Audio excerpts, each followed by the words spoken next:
femme qui a écouté quand le berger lui avait dit « Dieu t'a appelé à faire ce ministère » et il a accepté cela, qui était gêné. Et j'aime bien Dieu parce que c'est Dieu qui nous qualifie.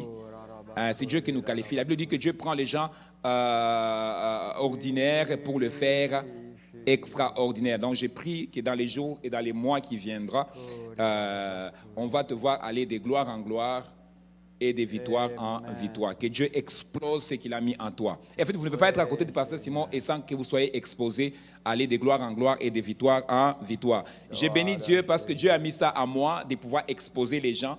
Et quand je les expose, Dieu les prend d'un niveau, ils amènent à un autre niveau. Et je crois que dans les jours qui viendront, maintenant, tu nous guideras dans des moments formidables d'adoration. Et je crois que même, gardez l'image d'aujourd'hui, je prophétise que dans les jours qui viendront, vous allez être surpris de ce que Dieu va faire avec cette femme qui est là, qui fait un grand travail. Et son nom, c'est Perle.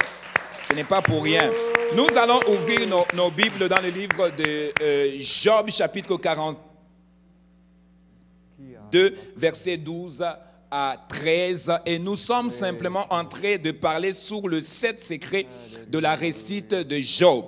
Et pendant un certain temps, j'ai pris quand même le temps de pouvoir ramener encore, revenir sur certains enseignements. La Bible dit, ce qui suit, mon peuple périt faute de quoi? Nous allons demander, je pense qu'il y a l'école de dimanche qui vont prendre le relais, donc ils vont aller pour l'école de dimanche. Et nous allons aussi demander les gens qui font toujours le défilé monde de pouvoir prendre leur place afin que tout le monde soit concentré à écouter la parole de Dieu. Est-ce qu'on peut encourager les champions qui sont en train d'aller d'apprendre la parole de Dieu? Pendant qu'ils parlent, est-ce qu'on peut les encourager par les acclamations? Nous croyons beaucoup au ministère des enfants et nous encourageons beaucoup. Nous bénissons le Seigneur pour les gens qui travaillent là-bas parce que sans eux, nous ne pourrons pas faire le travail. Est-ce qu'on peut se mettre debout? Nous allons maintenant se concentrer à la parole de Dieu. J'aimerais que tu répètes après moi. La foi vient de ce qu'on entend et ce qu'on entend vient de la parole de Dieu. Maintenant, c'est le moment le plus important. Je vous souhaite bon appétit. Nous allons ouvrir nos Bibles dans le livre de Job, chapitre 42 et le verset 12 à 13, nous allons lire ce passage ensemble et après cela, nous allons décoller dans la parole de Dieu. Nous allons parler sur les 7 secrets de la réussite de Job. Job chapitre 42, le verset 12 à 13. Si nous sommes là, nous tous, nous allons le lire ensemble. 1, 2, 3, go.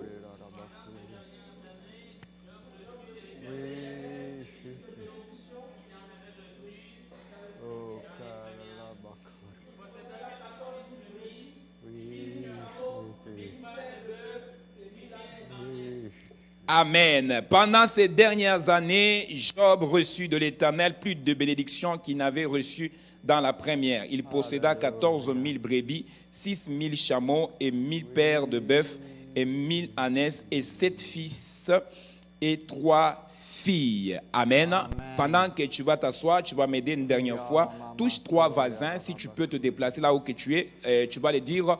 Le chiffre 3 d'abord, c'est un chiffre de résurrection. C'est aussi un chiffre d'accomplissement. Donc, j'aimerais que tu touches 3 personnes et tu les dis que Dieu va te faire réussir dans les 3 prochains mois au nom de Jésus. Simplement, si tu as la foi, cette parole doit s'attacher à toi.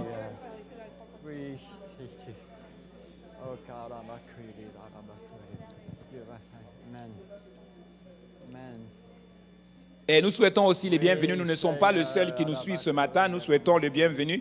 J'ai mes enfants maintenant qui sont en Allemagne. J'ai mes enfants qui sont à Londres. Et j'ai mes enfants aussi qui sont au Congo. D'ailleurs, je salue d'abord mon fils Ézéchiel avec sa femme qui sont toujours connectés avec leur église, qui sont avec nous ce matin en ligne. Nous bénissons le Seigneur pour leur vie. Est-ce qu'on peut encourager? C'est un homme de Dieu bien. Nous allons aller jour à le voir ici. Il viendra ici à cette église. Nous allons décoller sur le 7 secrets de la réussite de Job. Et je vous annonce aussi que nous nous préparons pour la fin de l'année. Chaque fin d'année, nous avons un culte spécial.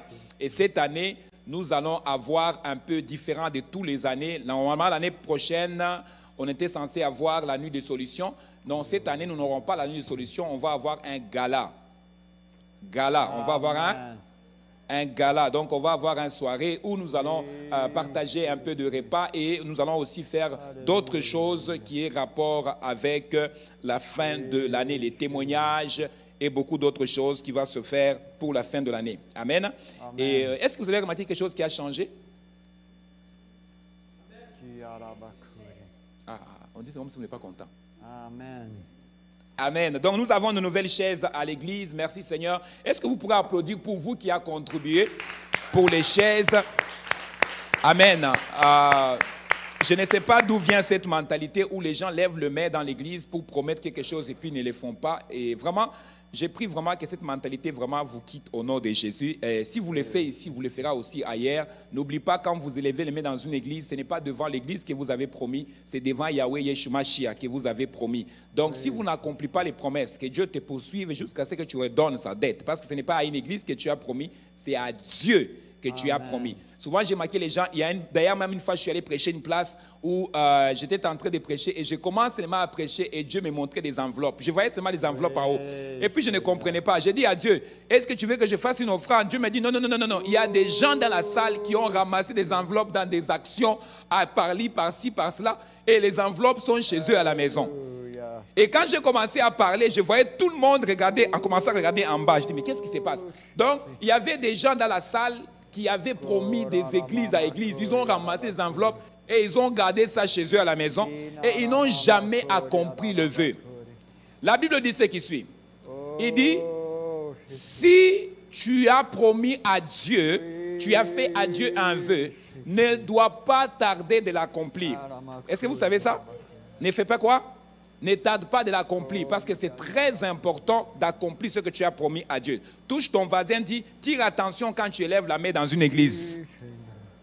Tu dois toujours accomplir tes vœux. Et quand j'ai commencé à prophétiser, et Dieu me dit que non, il y a des gens qui ont pris des enveloppes à gauche, à droite, et ces enveloppes-là, ils n'ont jamais remis ça dans les églises. Et Dieu m'a dit, je ne bénirai pas personne. Même quand ils vont prier ici, là, tu ne poses pas la main sur les personnes. J'ai trouvé ça tellement étrange. Dieu ne m'a jamais parlé comme ça. Et quand j'ai commencé à mentionner le nom des personnes, les gens regardaient en bas. Les gens se retrouvaient qu'ils avaient des enveloppes qu'ils ont promis et qu'ils n'ont pas donné à Dieu. J'ai pris que ça ne soit pas ton cas. Parce qu'une promesse faite à Dieu et que tu ne l'accomplis pas, ça peut bloquer ta vie aussi. Amen. Ça peut bloquer ta vie. C'est pourquoi tire attention quand tu lèves ta main avant de dire, oh, je vais donner telle chose.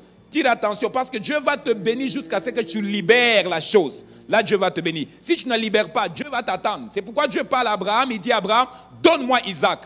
Amen. Avant que Dieu rende le nom d'Abraham grand, il a fallu qu'Abraham fait quoi? Libère la chose. Abraham est monté avec son fils. Une fois arrivé à la montagne, Dieu a dit, enfin, maintenant, j'ai vu que tu m'aimes plus que toute autre chose. Et ensuite, la Bible dit que Dieu a béni Abraham. Oh, je vais venir nettoyer l'église, mais tu ne t'es jamais présenté. Dieu va attendre jusqu'à ce que tu accomplisses ton vœu de venir nettoyer l'église. Là, il va te bénir. J'ai rencontré une sœur qui m'a fait rire. La personne, il venait nettoyer chaque jour l'église. Et quand il venait nettoyer l'église, tu vois, les gens, quand ils voient quelqu'un faire un travail il ne prêche pas, elle n'est pas chantre à l'église, elle n'est pas modérateur, mais le fait seulement qu'elle balaye à l'église, les gens ont toujours l'impression comme si tu es tout le temps à l'église, ça veut dire que tu manques quoi à faire. Non, non, non, non, non. Il y a des gens qui peuvent être tout le temps à l'église parce qu'ils aiment être dans la maison de Dieu, qu'être devant la télévision et regarder des stupidités ou être dans un endroit pour critiquer les gens. Ils préfèrent être dans la maison de Dieu. Et c'est pourquoi la fille, elle était toujours à l'église, elle nettoyait l'église. Et le frère croyait que le fait qu'il est à l'église, il manque quoi à faire. Jusqu'à ce qu'il s'est rendu compte que la fille, là, elle n'était pas seulement à l'église parce qu'il manquait quoi à faire. Elle était chef d'une entreprise. Elle avait beaucoup d'entreprises. Donc, elle venait faire ça parce que c'était la promesse qu'il avait promis à Dieu. Si tu me bénis, je nettoyerai l'église. Anna a dit à Dieu que si tu me bénis, je te donnerai Samuel. Et quand Dieu lui a donné Samuel, c'est qu'est-ce qu'il a fait? Il a redonné à Dieu Samuel. Et Dieu lui donnera d'autres enfants. Donc, si tu promets à Dieu quelque chose, fais quoi? Fais quoi? Accomplis-les. Ne dis pas, oh, j'ai promis au pasteur. Ce n'est pas au pasteur que tu as promis, c'est à l'église. Ça veut dire que quand tu promets là, même le ciel, les anges te regardent comment tu fais la promesse. Et Dieu voit que tu ne le fais pas vis-à-vis au pasteur, mais tu le fais vis-à-vis à son œuvre. Amen. Et si tu ne l'accomplis pas, une promesse faite à Dieu peut bloquer ta vie. Alors tire attention quand tu élèves ta main dans une église. On a besoin de $100. Si tu n'as pas $100, n'élève pas ta main. On a besoin de $50. Si tu n'en as pas, n'élève pas ta main. Regarde cette histoire passée à côté. Mais si tu sens dans ton cœur que tu dois contribuer, lève ta main et fais quoi?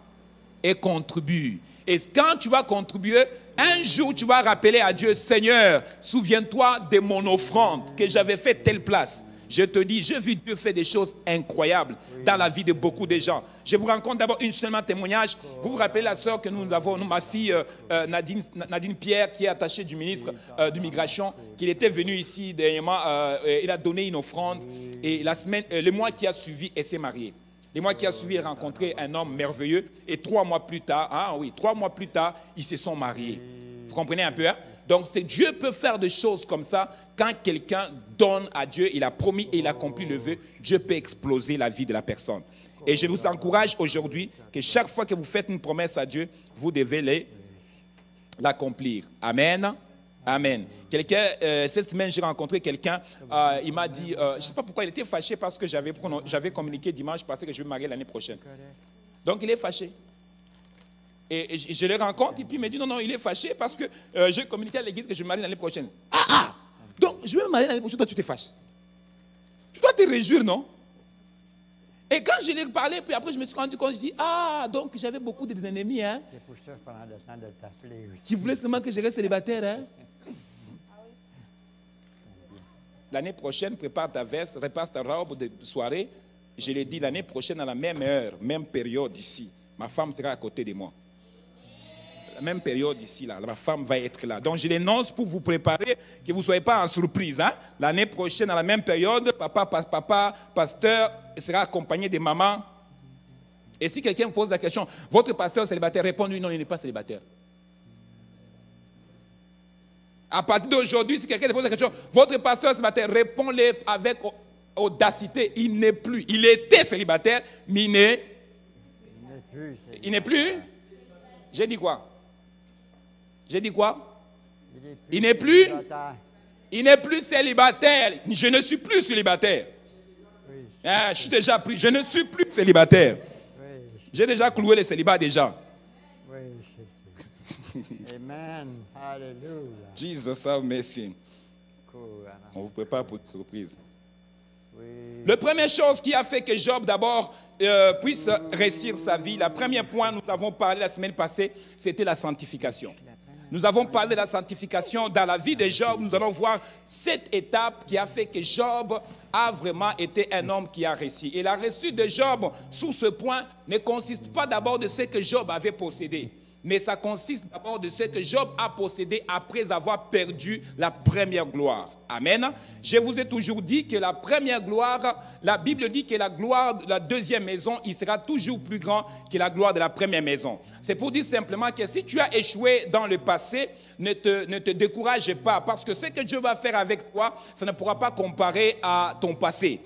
Dieu ne fait pas des choses semblables. Dieu fait toujours des choses plus grandes et aussi des bonnes qualité. Et je crois que l'année prochaine ou dans 3 prochaines années qui viennent, le Seigneur ne fera pas la même chose qu'il a fait avec toi les années passées. C'est pourquoi quand je parle de cet secret de la réussite de Job, il est simplement basé sur le fait que Dieu a restauré la vie de Job d'une façon en sorte que la deuxième gloire ne sera pas pareille que la première gloire. Est-ce que je peux entendre un bon amen? Amen. Et la Bible dit que la première chose qui a aidé d'abord Job à pouvoir vivre ou expérimenter la deuxième gloire, c'était la sanctification. La sanctification de Job a fait en sorte que Job a gardé ce qu'on appelle la réussite. Job était un homme d'abord qui était intègre, droit, et la Bible dit que Job craignait Dieu. Quand on parle de la crainte de Dieu, la crainte de Dieu n'est pas la peur de Dieu. Alléluia. Parce que souvent les gens ont toujours une mal compréhension de la crainte de Dieu. La crainte de Dieu n'est pas le père de Dieu. Ça veut simplement dire que quelqu'un a la révérence vis-à-vis à Dieu. Ce n'est pas que tu puisses avoir peur de Dieu. Dieu ne veut pas que nous puissions avoir peur de lui. C'est pourquoi que chaque fois que Dieu aille à apparaître ou que chaque fois qu'il y a eu l'apparition d'un ange, la Bible dit, l'ange disait toujours à la personne à qui il apparaît, il disait toujours, n'ayez pas peur, parce que notre Dieu n'est pas un Dieu qui nous fait peur. La seule personne qui nous fait peur, c'est le diable. Le diable, il est fort dans le peur. C'est pourquoi chaque fois quand le diable vient, la méthode laquelle il utilise pour attraper les enfants de Dieu, c'est le peur. C'est pourquoi un enfant de Dieu ne doit pas avoir peur. J'aimerais que tu dis, touche ton voisin, dis, il ne faut pas avoir peur. Il ne faut pas avoir peur. Il ne faut pas avoir peur. Le peur n'est pas de Dieu. Alléluia. Le peur de ne pas te marier, le peur de ne pas acheter une voiture, le peur de ne pas investir, le peur de ne pas, oh, je vais échouer l'école. Je te prophétise déjà que tu vas réussir tes études, tu auras aussi une bac, tu ne seras pas embrouillé. Tu vas arriver jusqu'à la sommet au nom de Jésus. Est-ce que je parle à quelqu'un ce matin? La Bible dit que Dieu veut que nous puissions avoir la crainte de son nom. Job avait la crainte de Dieu. Et la crainte de Dieu consistait à regarder et à observer tout ce que le Seigneur a écrit. Dieu dit à Josué, il dit au Josué chapitre 1, il dit que ces livres de la loi ne s'éloignent pas de ta bouche, mais dites-les jour et nuit. Ça veut dire que la crainte de Dieu consiste à avoir révérence vis-à-vis à sa parole. Ça veut dire que si tu aimes Dieu, tu vas toujours chercher à lui plaire, pas à lui faire pas à lui désobéir. Quand tu aimes Dieu, tu vas toujours à lui plaire. Et c'est pourquoi la crainte de Dieu consiste à ça. La première chose qui a aidé Job à vivre la réussite, c'était la sanctification. Bien-aimé, la Bible dit ce qui suit, qui dit que Dieu est saint. D'autres versions, Louis II, il dit que Dieu est 3 fois saint. En fait, Dieu n'est pas 3 fois saint. Dieu, il est saint en l'infini. Dieu, il est saint. Dieu ne cohabite pas avec le péché. Et c'est pourquoi quand tu t'approches de Dieu, tu dois aussi être saint. Tu dois te purifier. Tu dois mettre ta vie en règle pour pouvoir être présable devant le Seigneur. Et il va plus loin dans les livres d'Éphésiens, il dit que les justes vivront par sa foi. Quand on parle d'un juste, c'est quelqu'un qui marche dans la crainte de Dieu, quelqu'un qui vit dans la sanctification, quelqu'un qui fuit les péchés. Il y a souvent les gens, j'entends souvent les gens dire que, oh, pasteur Simon, c'est arrivé par accident. Non, en fait, le péché ne peut pas arriver toujours par accident. La Bible dit que les péchés dorment sous ta porte, mais tu dois les dominer. Il y a certaines personnes qui disent toujours, pasteur Simon, vous devez prier pour moi pour que Dieu me délivre. Non, non, les péchés dorment sous ta porte, c'est vrai. Mais c'est à toi, en tant qu'enfant de Dieu, de faire quoi? De dominer sur ce péché. Tu sais très bien que non, toi, tu as un problème avec l'histoire des hommes, tu as un problème avec l'histoire des femmes, c'est à toi de dominer sur ces péchés. Parce que sinon, on va te délivrer, te délivrer, te délivrer, te redélivrer. Il n'y aura rien qui va se produire. Le plus important, c'est que tu dois apprendre à comprendre. J'aime Dieu plus que tout et je ne peux pas rien faire pour déplaire à Dieu. Je ferai toujours les choses pour que Dieu soit agréable vis-à-vis à moi. C'est pourquoi Job, la Bible dit que Job, chaque fois qu'il s'approchait devant le Seigneur, il prenait toujours le temps de surveiller ou de regarder si ses enfants ont péché dans leur sortie.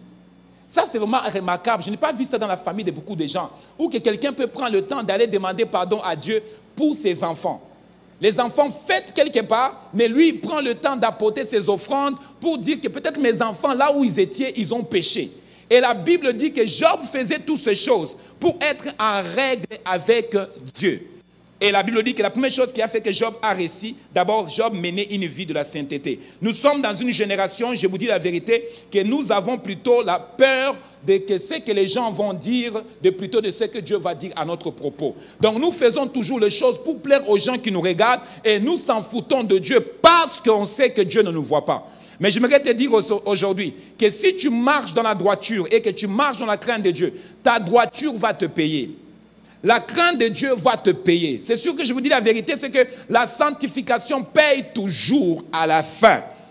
La sanctification paye toujours à la fin. Ce qui a fait que Job a pu prospérer, il vivait d'abord dans la sanctification. Et la deuxième chose qui a fait que Job puisse se réussir encore, la Bible nous parle de l'amour. Job était quelqu'un qui pratiquait l'amour. Bien-aimés, nous prêchons beaucoup l'amour, nous entendons beaucoup l'amour, nous entendons beaucoup de chansons d'amour. D'ailleurs, dans quelques mois d'ici, nous allons tomber dans le Noël. Hein?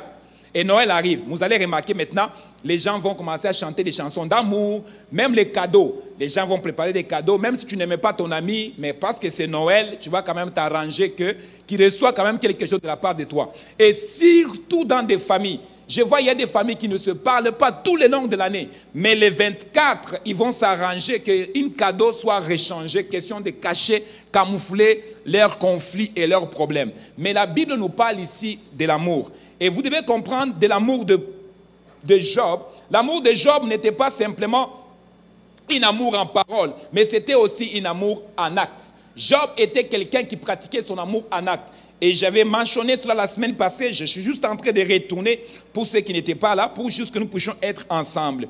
La première chose que Job faisait, la Bible dit que Job sauvait les pauvres, ou bien il était le secours pour l'orphelin. Job chapitre 29, verset 12. Est-ce qu'on peut lire cela?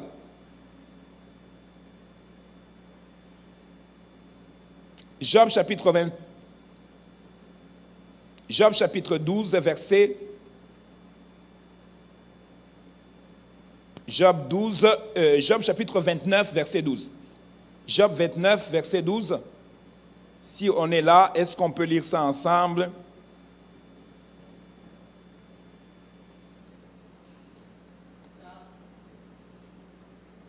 Vas-y.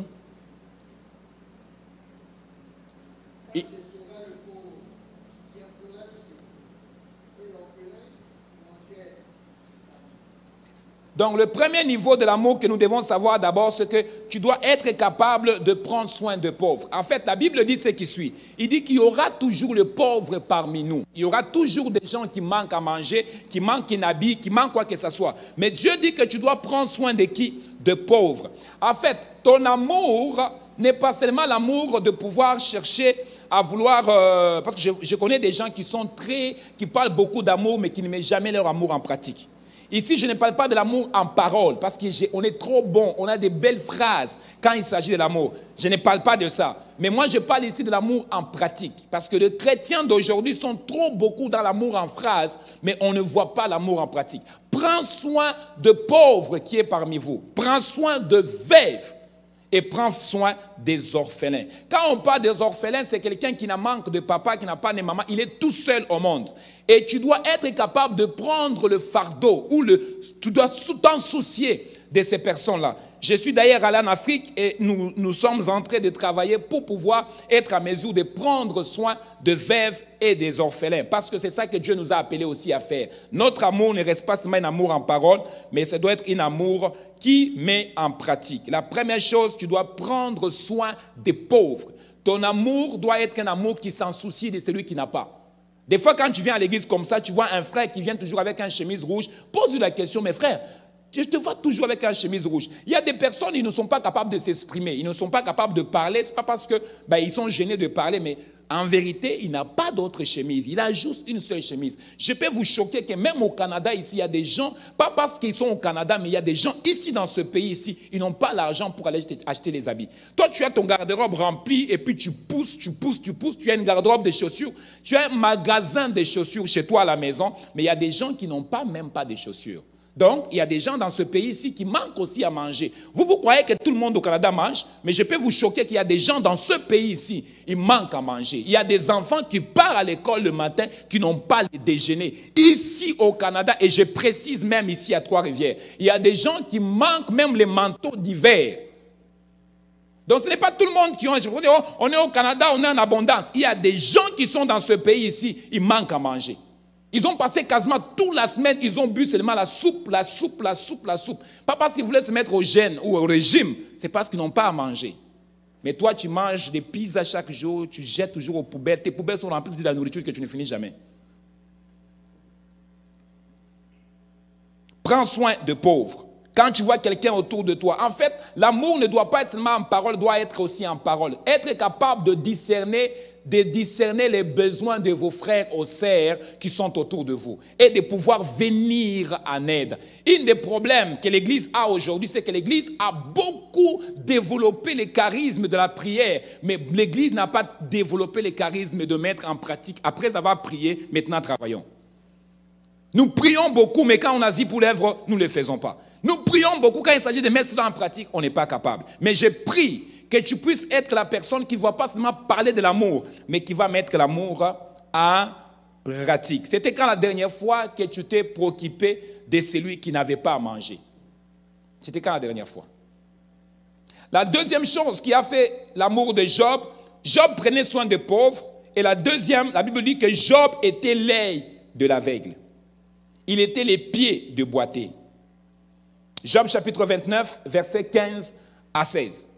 Job n'était pas seulement, son amour n'était pas un amour simplement pour dire j'aime Dieu, j'aime les gens, mais l'amour de Job était mis au service. Il prenait soin des aveugles, il prenait soin des boités. C'était quand la dernière fois que tu as pris ton $10 pour donner les boités? Vous savez, je connais des chrétiens qui ont la difficulté de donner même $1 aux sans-abri qui se passent dans la route.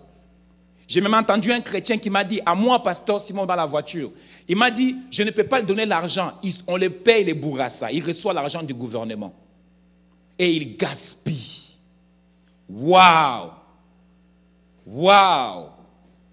Un chrétien ne doit pas dire des choses comme ça. Quand tu arrives à une place, que tu vois qu'il y a un sans-abri qui te tend la main, si tu as $1, donne-lui et puis avance ton chemin. Je vous ai déjà donné mon témoignage. Une fois, je venais à l'église, je n'avais pas la voiture. Je n'avais pas vraiment la voiture, je marchais à pied. Et arrivé vers le centre-ville, j'ai croisé un sans-abri qui était juste assis. Et le sans-abri me tendre la main pour que je donne l'argent. Et quand je lui passe, le sans-abri a dit une phrase. Il dit, tu ne peux pas te détourner de ton semblable. Quand il a dit ça là, j'ai fait demi-tour. J'ai pris tout ce qui est dans mes poches. Ah, je n'ai même pas compté. J'ai juste donné, je dis, prends. Et je suis parti. Et quand je suis parti, cette journée-là, quelqu'un m'a offert une belle voiture. Je suis arrivé à l'église, il y a un monsieur qui est venu me voir, il m'a dit, pasteur, j'ai appris que tu n'as pas l'auto, viens voir au garage et viens choisir la voiture. Amen. Et j'étais surpris, je dis, ah, le monsieur, on priait avec lui, je ne sais même pas qu'il y avait un garage. Cette journée-là, c'était comme s'il fallait que je donne à ces sans-abri pour que ce monsieur me dise, non, suis-moi, pasteur, et viens choisir ta voiture. Donc, j'ai une voiture, une belle voiture gratuite, à cause simplement que j'ai donné, je ne sais pas même si c'était $10 ou je n'ai même pas compté, à un sans-abri. Job, son amour était aussi l'œil de l'aveugle. Combien de chrétiens se moquent des aveugles? Combien de chrétiens se moquent des gens qui boitent? Moi, je connais des chrétiens, ils passent toujours le temps à se moquer les gens qui boitent. Quelqu'un qui a un handicap, tu passes ton temps à te moquer. Tu savais que ce n'est pas bon pour un chrétien de se moquer de celui qui a un handicap? Si tu manques quoi à rire, va rire les diables. Tu as beaucoup de gens à rire. Va rire des diables, le cœur du diable, le corps du diable. Tu as beaucoup de choses à rire du diable. Va rire les diables. Job était l'œil de l'aveugle et il était les pieds de celui qui boitait.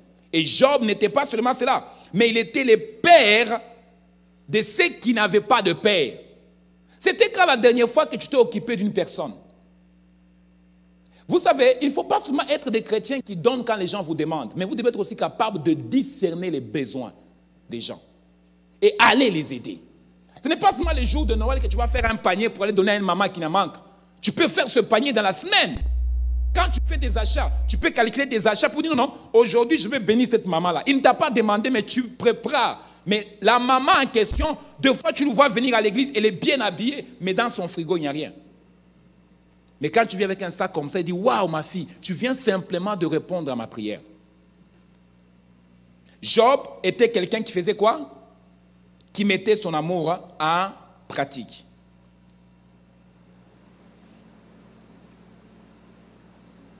Job s'occupait des étrangers.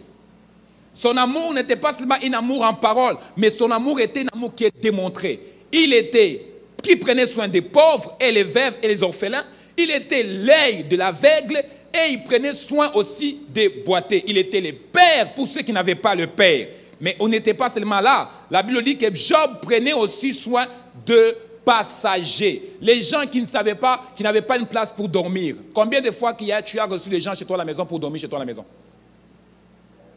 Vous savez, vous devez être capable de laisser votre porte ouverte pour recevoir les gens chez vous à la maison. Et en passant, je vais vous choquer, ce que je vais vous dire aujourd'hui. Tu peux recevoir un ange sans le savoir chez toi à la maison. Ce n'est pas toujours les sans-abri, les bandits que tu vas recevoir chez toi à la maison. Tu peux recevoir un ange. Dieu peut t'envoyer quelqu'un à la maison et tu le donnes à manger et puis il te donne une bénédiction après.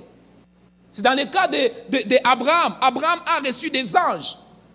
Ils étaient simplement en train de passer, mais il a discerné. Il a dit, non, non, non, vous ne pourrez pas passer comme ça. Venez et que nous puissions boire du jus. Dans les temps, le jus, c'était du lait. Et ils ont bu du lait et ils ont révélé à Abraham les choses qu'il voulait aller faire à Sodome et Gomorrhe. Que ta porte soit ouverte jour et nuit. Laisse que les étrangers rentrent un peu chez toi à la maison. Berge les gens chez toi à la maison. Laisse que ta porte soit ouverte. Plus que ta porte est ouverte, tu n'attires pas seulement les gens qui rentrent, mais tu attires aussi la bénédiction, justement en laissant ta porte ouverte. Amen. Ça, c'était la deuxième chose qui a fait que Job a réussi. C'était l'amour. Nous devons s'aimer.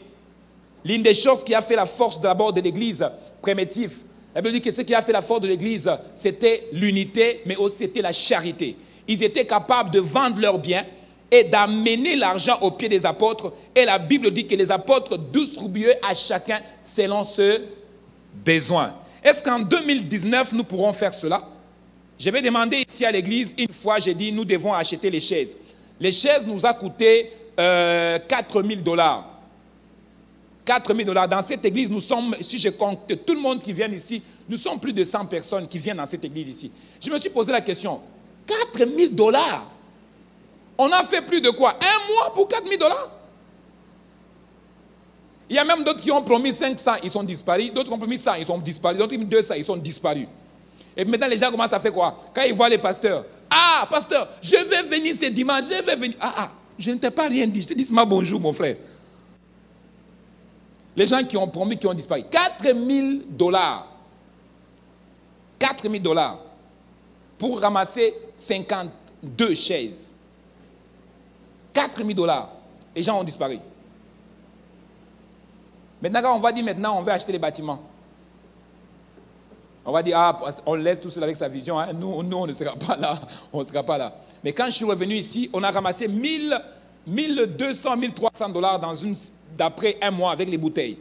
Mais un dimanche matin, on a ramassé plus de 2000 $.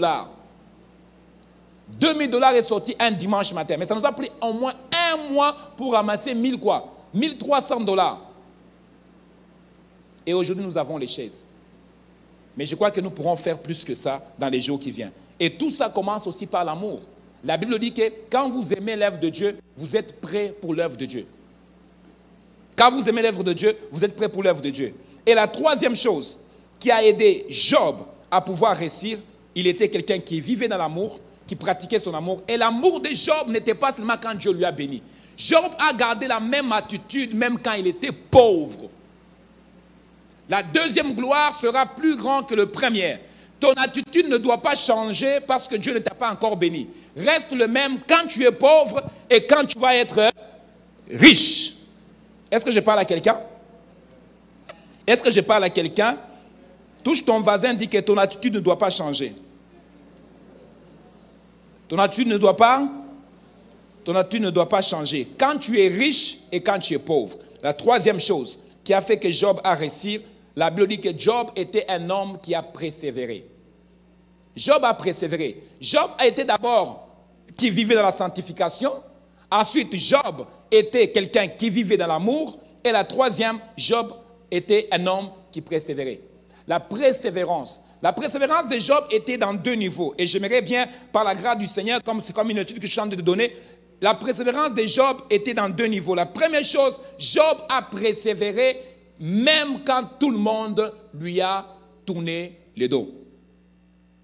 Job a persévéré quand tout le monde lui a fait tourner le dos. Tu sais, tu peux persévérer quand tout le monde est avec toi.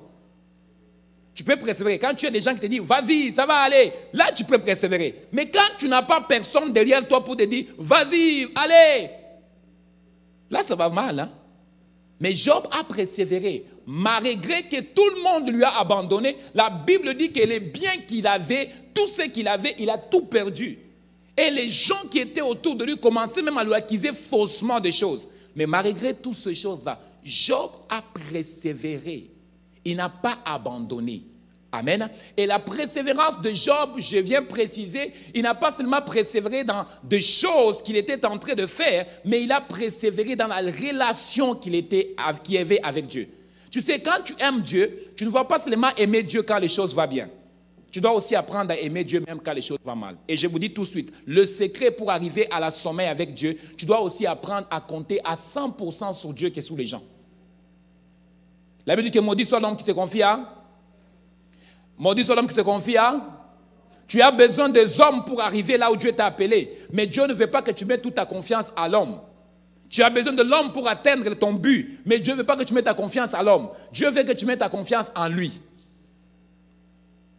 Job a mis toute sa confiance en Dieu et il a fait quoi? Il a persévéré.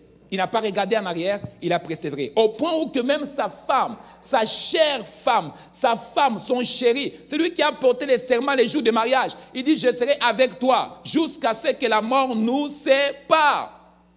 Cette phrase est douce, hein?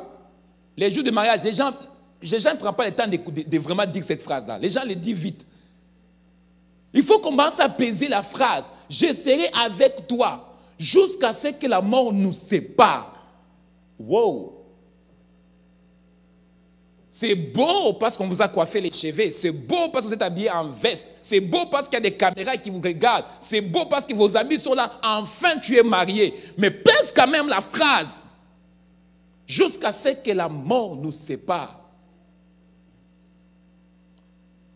Il y aura des coups jusqu'à ce que la mort nous sépare. On va t'insulter jusqu'à ce que la mort nous sépare. Présentement, il a Audi. Demain, il aura une bicyclette jusqu'à ce que la mort nous sépare.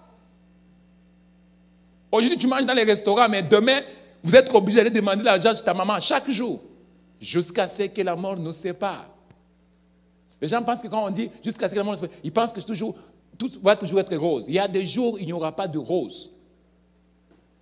Ça vous est déjà arrivé que tu dis à ta femme, va bouillir l'eau. Pour faire quoi? Juste bouillir l'eau.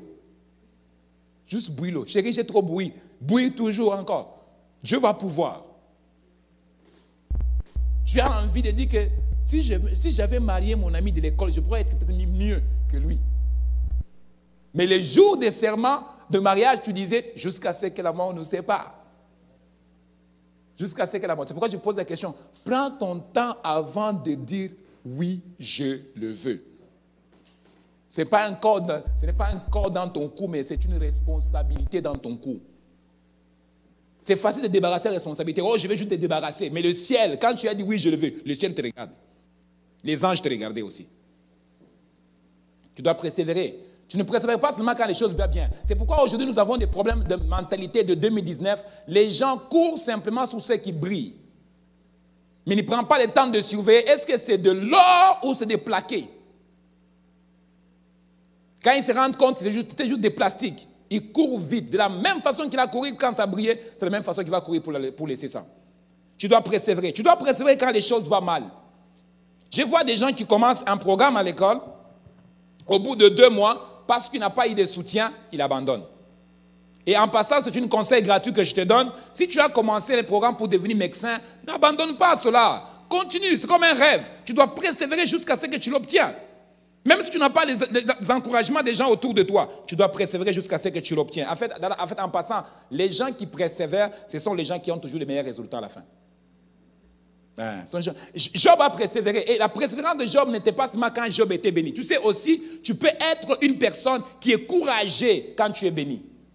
Ah, je compte sur mon argent, je vais travailler dur. Mais quand tu n'as même pas les pognons, et tu as un rêve, parce que moi je connais dans ce pays-ci, j'ai rencontré tellement les gens avec des rêves. J'ai rencontré tellement les gens qui ont le rêve de construire une centre avec des vélos électriques. Et puis je lui ai posé la question, comment tu vas faire ça? Il dit, j'ai un rêve.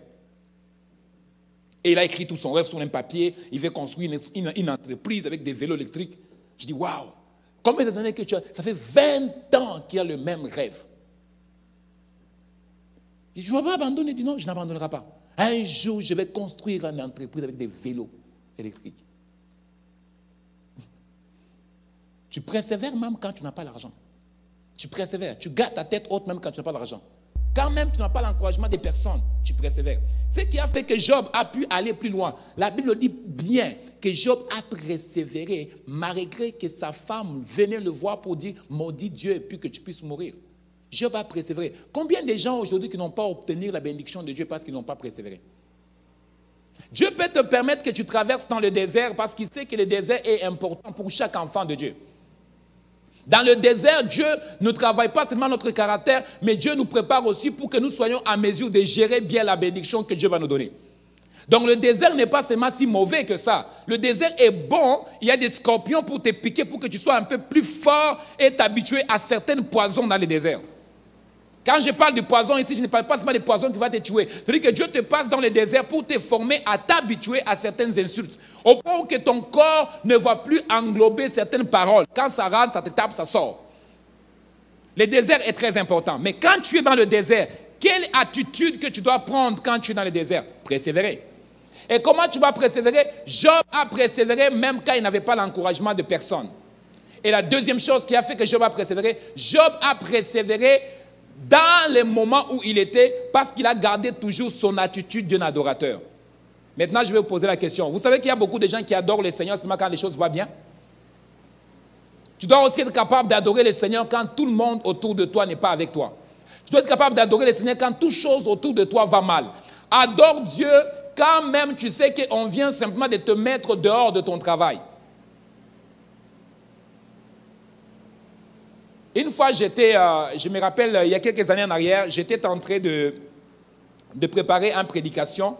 Et pendant que je suis en train de préparer la prédication, on venait juste de m'annoncer que non, pasteur, tu vas prêcher sans le micro et tu vas prêcher avec ton téléphone. Tu vas allumer ton téléphone parce que dans la place, le courant n'est pas là, donc tu vas prêcher sans courant. C'est une église qui a à peu près 1000 personnes. Et j'ai dit au pasteur, je dis, comment ça, il n'y a pas de courant? Il dit, non, vous voyez, en Afrique, hein, la plupart des églises ont ce qu'on appelle le, how do you call it? Un groupe électro. Donc, il m'a dit que les groupes ne marchent pas. Ils ont essayé ça plusieurs fois. Ça ne marche pas. Donc, le culte a déjà commencé. On ne peut pas attendre ça. Donc, tu vas prêcher sans le groupe. Je dis non, il n'y a pas un problème. De toutes les façons, au moins si je peux quand même me voir, hein, parce que c'est plus important que je vois que ma Bible et qu'est-ce que je vais dire aux gens. C'est ce qui est plus important. Les restes, Dieu va s'en charger. Et quand j'arrive maintenant pour aller prêcher, je monte devant pour prêcher. Je commençais à me dire deux choses dans ma tête. Je me dis, Simon, dis seulement au pasteur que non, laisse, hein, on va reprendre un autre jour. Ou bien, dis au pasteur, non, dis seulement au groupe de louanges, commence à chanter jusqu'à ce que le culte finisse. Hein. On peut trouver tous les moyens pour s'échapper à ça. Mais quand je suis rentré dans la salle, c'est là où que mon cœur a tout changé. Je vis que tout le monde dans la salle avait ouvert le cellulaire. Ils ont ouvert les torches. Il y avait plus de 1000 personnes.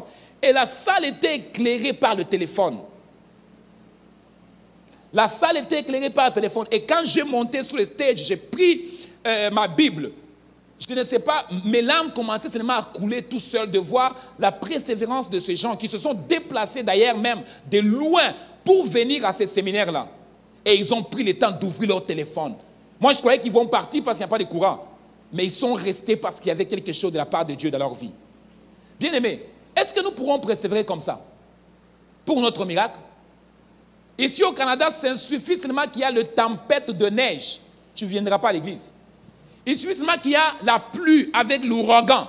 Tu vas appeler pour dire, pasteur, est-ce qu'on ne peut pas changer le programme de l'église? Combien de fois que nous avons eu des appels où les gens nous ont appelés parce qu'il y avait une tempête ou bien parce que le courant n'était pas là? Non, non, parce qu'il y a le courant, pasteur, est-ce qu'il y aura la réunion?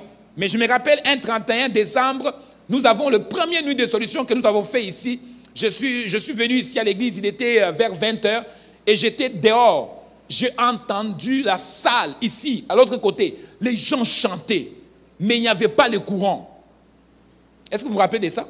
Il n'y avait pas le courant. Les gens chantaient, les gens louaient le Seigneur. J'ai dit, les gens louent dans les noirs. Et quand je suis arrivé, j'ai trouvé les gens louer, les gens chanter et le courant est venu. Amen. Tu dois persévérer quand même les choses ne vont pas bien autour de toi, tu dois persévérer. Et surtout, tu dois persévérer dans ta foi. Beaucoup de gens abandonnent leur foi quand les choses vont mal autour d'eux. Brisement de cœur, un fiancé t'abandonne, l'argent, tu n'as plus, on t'a mis dehors de ton travail, ton propriétaire t'attend pour te mettre dehors. Ce sont des choses comme ça qui te montrent que tu aimes Dieu plus que toute autre chose. Est-ce que tu vas persévérer? Est-ce que tu vas persévérer? Moi, j'ai vu des gens abandonner servir Dieu parce que l'environnement dans lequel ils étaient, ça ne leur permettait pas de pouvoir servir le Seigneur. Donc, ils abandonnent tout. Nous avons eu à servir Dieu ou à prêcher l'évangile, même quand il y avait seulement une seule personne assise dans la salle. Imagine-toi, tu viens chaque matin pour prêcher, mais tu sais que dans ton église, il y aura juste une personne qui va venir. Mais tu es quand même courageux de venir à l'église chaque matin. Donc quand toi-même le pasteur, tu commences à te poser la question, Seigneur, il est encore le dimanche, là ça va mal. Mais nous avons persévéré. Même quand il y avait une seule personne, tu persévères. Ta foi, tu dois persévérer dans ta foi. Tu dois persévérer dans ta foi. Job a persévéré. La Bible dit que les amis de Job sont venus le voir pour le dire à Job, maudit Dieu et que tu meurs. Les amis de Job sont venus le voir pour dire à Job, peut-être que tu as commis un péché dans ta vie, c'est pourquoi ce malheur t'arrive. Mais Job n'a pas regardé à ces choses-là, mais Job a persévéré dans sa foi parce qu'il sait dans son cœur qu'il n'a pas donné sa vie à une personne, mais il a donné sa vie à Dieu, le créateur de l'univers et de la terre. Amen. C'est pourquoi à la fin de sa vie, Job pourrait dire, je connais mon Rédempteur est vivant, mais il s'élève le dernier. Touche ton voisin et dis que ton Rédempteur est vivant, il va se réveiller le dernier. Ton Rédempteur est vivant, il va se réveiller le dernier. Tu dois persévérer dans ta foi. Et en passant, Dieu permettre que ta foi, des fois, soit un peu passée par les épreuves. Parce qu'on dit que les épreuves de notre foi produisent à nous ce qu'on appelle la patience. Si Dieu t'a fait, il te demande la persévérance, c'est parce qu'il sait très bien que ta foi, même s'il y a des choses qui arrivent, il faut que ta foi soit quoi? Soit éprouvée, afin que en travers toi, qu'il puisse avoir quoi? La patience. Que tu puisses développer la patience. Mais qu'est-ce que c'est la patience? La Bible dit ce qui suit en Ésaïe. Il dit que les adolescents se fatiguent, se laissent. Mais ceux qui se confient en l'Éternel, qui veut dire qu'ils ont un temps après l'Éternel, Dieu renouvelle leur force. Quand nous restons et nous vivons dans la patience, à travers la persévérance, Dieu va renouveler notre force. Dieu va renouveler la force de quelqu'un. Il va renouveler ta force, afin que tu puisses arriver, accomplir les pourquoi Dieu t'a appelé. Job a réussi sa vie parce que c'était d'abord quelqu'un qui vivait dans la sainteté, quelqu'un qui vivait dans l'amour, mais c'est aussi quelqu'un qui était personne qui persévérait malgré l'obstacle, malgré le problème dans lequel il était, il a persévéré. Bien-aimé dans le Seigneur, on n'obtient jamais un résultat dans une école par accident. On n'obtient jamais le succès dans la vie par accident. Malheureusement, nous avons une génération à cause de Facebook, de YouTube, tout le monde veut devenir populaire sans rien travailler, sans rien faire, juste se réveiller le matin comme ça et puis taper sa main comme ça et il veut devenir populaire. Et nous sommes dans un monde de rêves où les gens veulent devenir populaires, les gens veulent que tout le monde qu'on le voit, qu'il soit le plus vu, qu'il soit le plus suivi. Mais je vais te dire quelque chose, avant d'être le plus suivi là, tu dois d'abord persévérer. Tu dois persévérer dans ce que tu es en train de faire. Tu dois persévérer dans ce que tu es en train de faire. Alors, si tu étais en train de servir Dieu, je vous dis tout de suite que le travail que tu ferais présentement, ne le lâche pas, n'abandonne pas, parce que ce travail va te payer demain. Amen. Tu ne peux pas commencer quelque chose et puis tu dis, oh non, non, ça n'a pas marché, j'abandonne. Non, non, tu dois persévérer. Des fois, tu peux te trouver dans une situation où tu as commencé avec beaucoup de gens, tu as commencé avec beaucoup de supports, mais tu arrives à un moment donné, tous les sports qui étaient autour de toi, Dieu les retire. Parce que n'oublie pas, hein, n'oublie jamais, la Bible dit que Dieu il est le maître de temps et de circonstances. Donc il n'y a rien qui peut t'arriver dans ta vie que sans que la main de Dieu est aussi involvée là-dedans. Donc il n'y a rien qui peut t'arriver sans que Dieu aussi est intéressé à ça. Même la souffrance de Job, Dieu a permis que Job puisse passer par la souffrance. Donc s'il y a des obstacles dans ta vie, ce n'est pas seulement tout, nous ne donnons pas tous les crédits au diable. Il y a des obstacles que Dieu lui-même le met devant toi, comme le cas de Balak. Il est en train de taper le cheval pour que le cheval avance, jusqu'à ce que le cheval fait comprendre que ce n'est pas parce que je ne vais pas avancer, mais c'est parce qu'il y a un ange devant moi qui a l'épée dirigée sur moi. Si j'avance, il va me poignarder. Toi, tu ne le vois pas, mais moi, je vois l'ange. Et la Bible dit que le cheval par là-bas, il y a un ange devant. Je ne peux pas avancer. Donc, il y a certains obstacles que Dieu lui-même permet que ça vienne dans ta vie. C'est juste pour une bonne cause. Pour que tu puisses comprendre que maintenant, dans cette période ici, tu vas dépendre seulement de moi. Dieu peut mettre un problème dans ta maison. Je ne dis pas de problème. Dieu peut mettre une confusion dans ta maison. Je dis, mais pourquoi vient cette confusion? Ça veut dire que par Dieu veut tirer ton attention pour que tu deviennes un intercesseur, tu puisses développer ta vie de prière, ou bien tu deviens un sacrificateur. Donc, Dieu a causé cela juste pour t'avoir. Donc tout l'obstacle, tout le problème que nous pourrons faire face aujourd'hui n'est pas simplement de diable. Il y a d'autres choses, tu vas commencer à chasser le diable et le diable dit, ah Dieu, tu ne m'as pas envoyé dans cette situation-là, pourquoi tu me chasses tous les jours là-bas? Parce que c'est Dieu qui a permis que Job passe par cela. Dieu a permis que les amis de Job viennent dire à Job, peut-être que tu as péché. Parce que vous savez que dans ce monde aujourd'hui, quand les choses vont mal autour d'une personne, la première chose que nous disons, c'est quoi? C'est quoi la première chose que nous disons? Il a péché. Il a fait quelque chose de mal. Parce que tous les malheurs qui arrivent, parce qu'il n'a pas marché correctement. Quand on voit la gloire, on voit toutes choses vont bien, qu'est-ce qu'on dit? Il marche droit, il a la bénédiction de Dieu. Des fois, Dieu peut causer des malheurs venir parce que Dieu il est en train de faire un ménage. Dieu a fait ce ménage dans le cas de Job. Job avait des bonheurs, tout était bien. Mais un jour, Dieu a tout ramassé. Dieu a fait que Job a perdu toutes choses. Et les amis qui connaissaient Job, ils sont venus pour dire à Job, nous te connaissons toi, tu étais un homme droit, tu me craignais Dieu, tu faisais tout pour plaire à Dieu. Mais pourquoi un malheur comme ça peut t'arriver? Tes enfants sont morts dans une seule journée, tes bœufs, ils ont été volés dans une seule journée. Ça là, c'est l'épreuve des prophètes de la dernière temps. C'est l'épreuve. Le Seigneur vient simplement de me révéler qu'il y a un problème qui ne va pas bien dans sa vie. Je me rappelle un homme, une femme de Dieu qui est une grande femme de Dieu américaine qui a connu une grande réveil aux États-Unis, qui a fait engendrer les gens comme des Catherine Kuhlman, les gens comme des Benny Hinn. Cette femme avait 7 enfants. Et cette femme de Dieu qui avait l'onction, qui guérissait les malades, qui ressuscitait les morts. Cette femme a perdu tous ses 7 enfants. Il a enterré tous ses 7 enfants. Et les gens à Nashville commençaient à parler, on dit non, elle est sorcière. Comment expliquer qu'elle et prie pour les gens, elle guérit les malades. Mais il a perdu tous ses 7 enfants.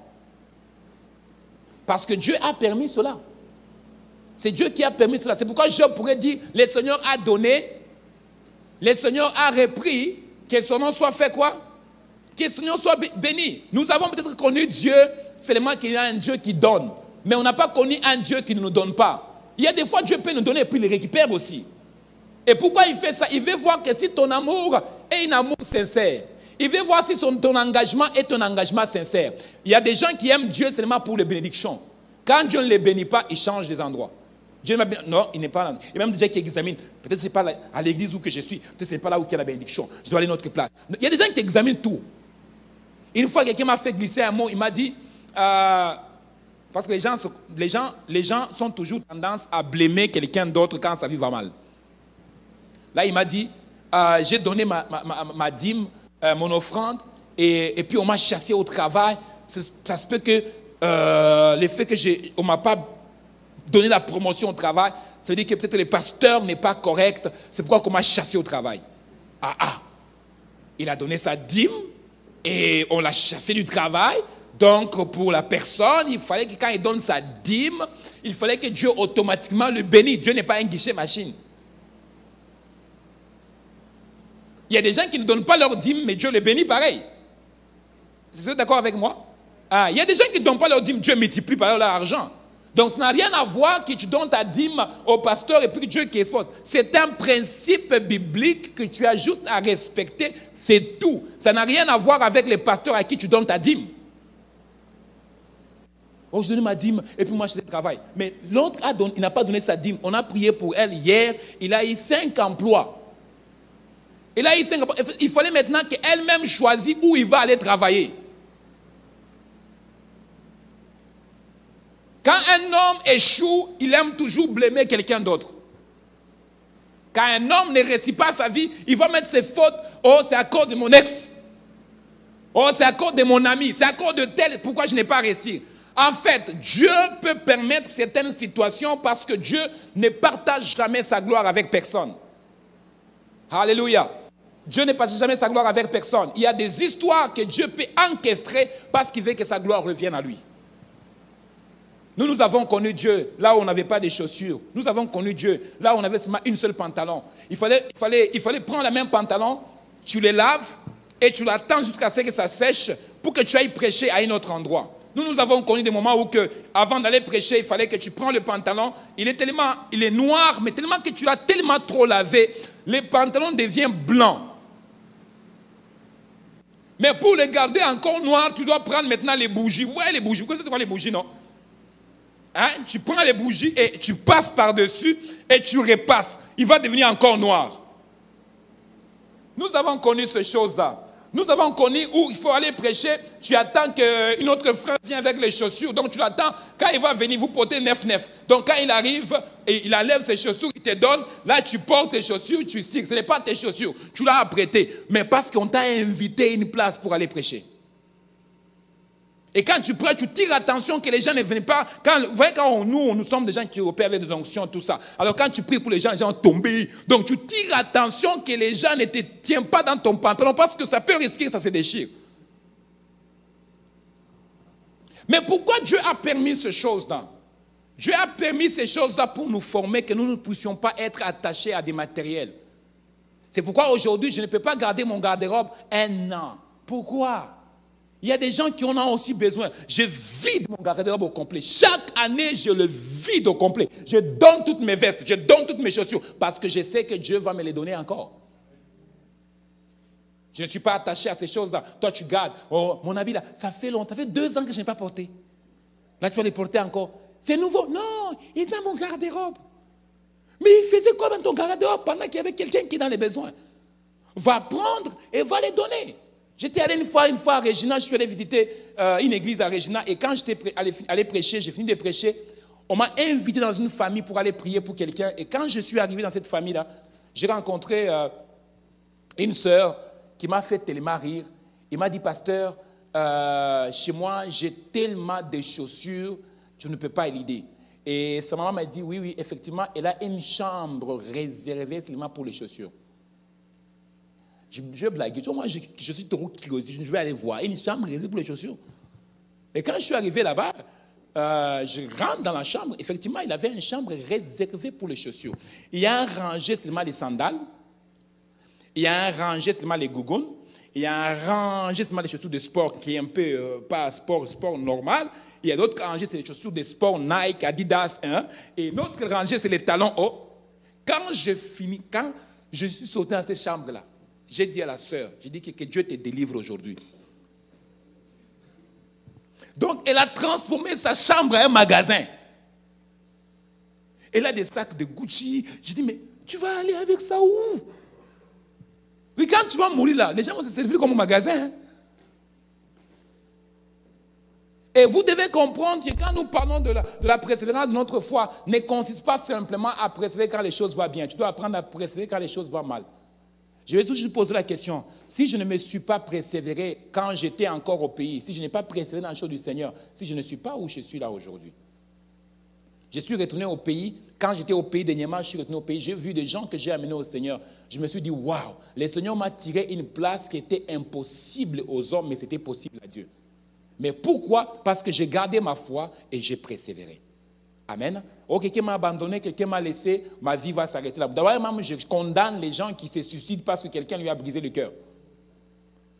Oh, il m'a laissé, il était tout mon univers. Arrête-moi ça, il n'est pas ton univers. L'univers est tellement grand pour une personne plus courte comme toi. Il va rentrer dans cet univers-là. L'univers est grand. Oh, il était mon tout. Non, c'est Dieu qui est ton tout. Il était juste un petit peu, pas ton tout.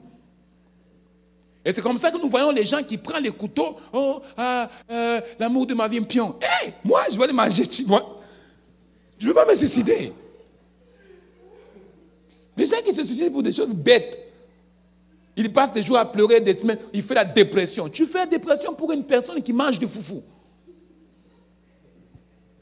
Tu es là-haut, je suis en dépression. Pourquoi? Kabengele est parti. Hey! Va au restaurant, serve-toi les chips. Mange. Bénis-toi le Seigneur parce que l'économique va être un peu plus élevé. Quand il était là, tu dépensais un peu plus. Il est parti. Tu vas économiser encore un peu. Oh, je me suis suicidé parce qu'il m'a laissé. Ah! Moi, j'écoute des fois des histoires bêtes. Les gens m'appellent pas ça, Simon, prie pour moi. Mon cœur est brisé. Hey! On va coller ton cœur, mon frère. On va coller. Secoue-toi. Prends courage.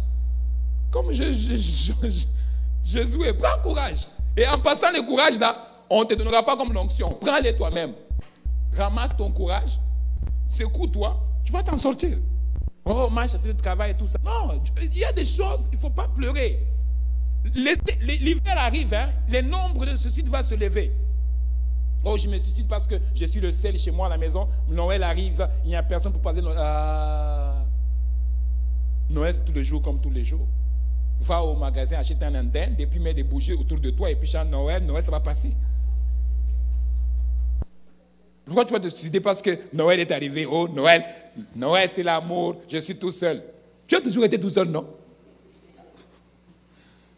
Moi, je ne comprends pas pourquoi les gens ne se suicident pas des choses bêtes. J'entends quand je reçois le téléphone le 31, vous allez voir, il y a des gens qui vont m'appeler le 24, la nuit, juste pour dire, pasteur Simon, je suis seul. Mais tu étais toujours seul au début de l'année. Et en passant, tu n'es pas seul. Tu es avec Jésus. Il ne faut pas toujours penser que tu es tout seul. En fait, vous pensez toujours que quand vous allez mourir, vous allez être accompagné par qui? Hein? Quand tu vas mourir, qui va t'accompagner? Ton mari? Tes enfants? No, you are going alone. Tu vas aller tout seul. Et en passant, quand tu meurs, tu n'as pas même pas le choix des habits que tu vas porter. On peut te mettre en pyjama, on peut te mettre n'importe quoi. Toi, tu vas juste partir en paix. C'est tout. Et c'est pourquoi il ne faut pas commencer à pleurer ou à vouloir te suicider. Le 24 va venir et vous regardez toute la télévision et vous pensez que non, le Noël se passe toujours comme dans les films Hollywood. C'est faux. Noël, c'est le jour comme tout autre jour. Touche ton voisin, dis que même si on te laisse, ce n'est pas la fin du monde. Et je vous en supplie, s'il vous plaît, parce que je ne reçois pas les gens, je vous dis aussi en même temps que tu dois persévérer dans ta foi. Ta foi ne doit pas être à un homme, ta foi doit être en Dieu. Et parce que ta foi a été éprouvée, ce n'est pas dit que Dieu t'a tourné le dos. C'est juste ta foi qui est en train d'être approuvée. Dieu veut seulement que tu puisses persévérer. Oh, j'ai un peu de salaire. Écoute-moi bien. Tu veux avoir le salaire de combien? Hein? Tu as un peu de salaire.